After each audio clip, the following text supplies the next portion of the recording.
Hi there. Let's go for a little drive. This is an ICON FJ40 we just finished. It is number 81 and came out really nice. This is for a client who's become a friend. He's a repeat client at a 43 before, and now we built him this nice hardtop FJ40.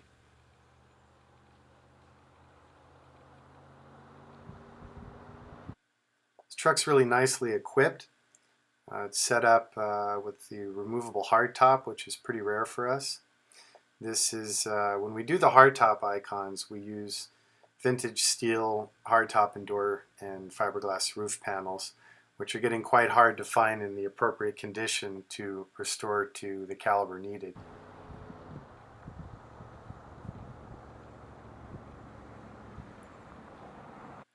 Top's still fully removable, and you can outfit the soft top if you like as well. This truck is finished in the sand tan icon color.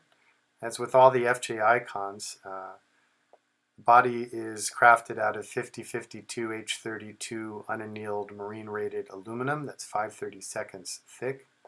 And then it's polyurea heat cure coated on the underside of all body parts and the inside floor prior to reassembly.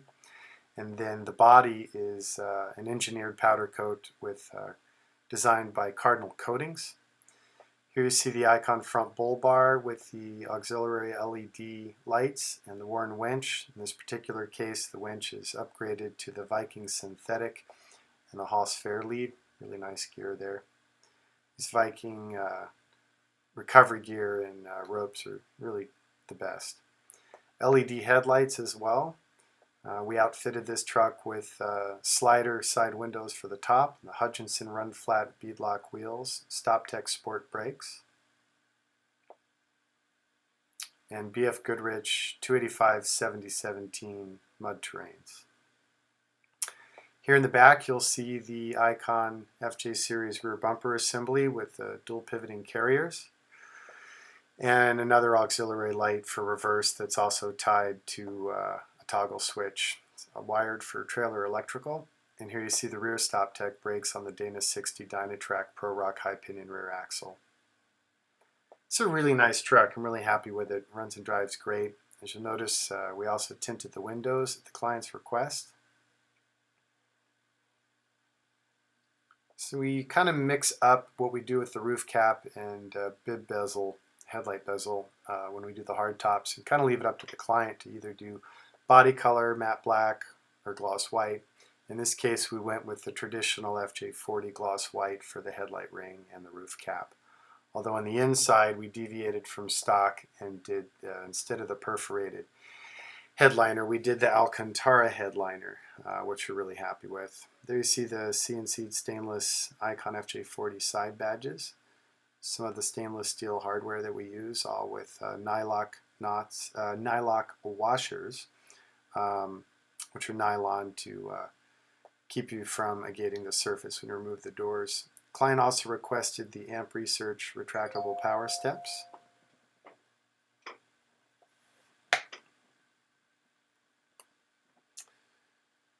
Same with the rear view mirrors and door handles. We kind of flounder around and let the client decide. In this case, we did the powder coat black wrinkle finish on the handle, and then the black cat smooth black for the mirrors.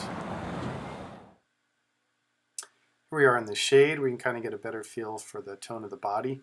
When I developed this sand color, it was inspired by the original FJ40 early Sahara tan color, one of my personal favorites, sort of the quintessential cruiser color. Wears really well, way better than paint, super durable. We've been really happy with this powder process. Show you how the rear bumper works.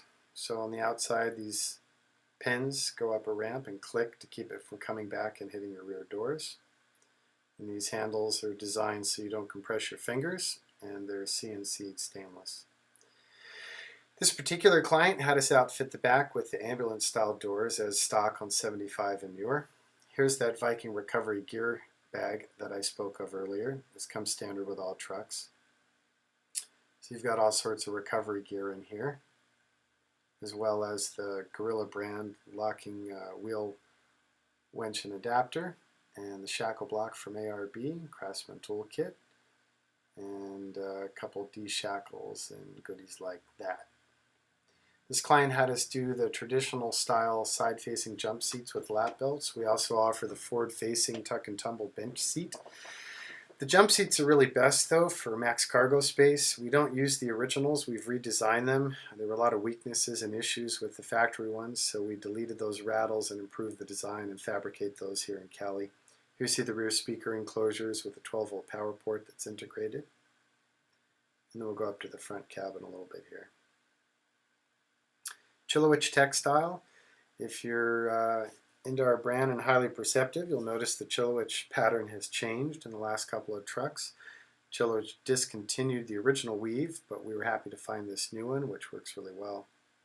We set this truck up with a column shifter for the automatic transmission, which is something new for us, but I'm really happy with it. It keeps that front floor nice and clear. I think we're going to do it again. There you see the Garmin removable navigation system and the optional fire extinguisher. Audio is stuffed into the center console along with the carbon fiber seat heaters. Gauges, we run autometer gauges, stock right out of the box, but then we CNC those housings and do ghosted LED indicators for four-wheel drive, parking brake, check engine, and turn indicators.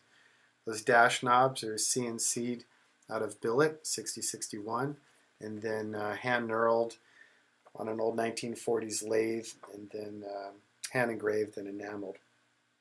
The windshield hold-down latches are actually Sub-Zero fridge latches that we get from a company called Destaco in, I think, Chicago. They've been making those for, oh gosh, better part of 100 years. The AC and heat vents, it's a full-function in-dash heat vent AC defrost, and the vents are aluminum extrusions we source from Cessna's supplier because all the automotive ones are kind of plastic crap. There you see the ARB locking differentials, controls, and compressor, sport pedals. And here's that audio and CD controls flanking the audio and the Tuffy center console. Console's made in Colorado.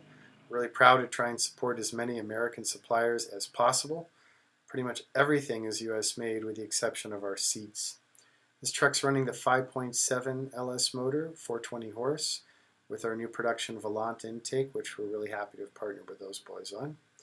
Wish I could show you, but it's all stuffed and buried. This is the first truck running a newly evolved wiring harness for ICON that we're super excited about. We found a regional supplier who's very well known in the military and agricultural and heavy truck world to partner with us to evolve our harness. So now we have military style bulkhead connectors going from the chassis to the cab harness, and then all military grade triple seal waterproof connectors. Here's a close-up of the Tom Lee box. There's some of the beautiful Art Morrison welds, and you see the red marks which indicate torque check for QC. There's the Fox Racing shock and Eibach coil. Here's the CAD design motor mount utilizing the OEM 3/4 ton mounts. There you see the Johnny joints. Here's some CAD-CAM pull vent stainless plumbing to the DOT rated braided, which ends up in the front axle at the magnificent StopTech calipers, 6-piston. In the rear, running a 4-piston caliper designed by StopTech. Rotors all the way around are tremendous in size and run T40-41 hardware, 2-piece hats. Here's the rear sway bar. I hate Heims joints, so I only run them on the sway bar where they're isolated.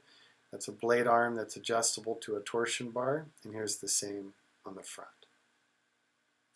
So that's pretty much my whole story. As always, I appreciate your support for my brand. That's the 4-link rear suspension. That's the top cage on the rear diff.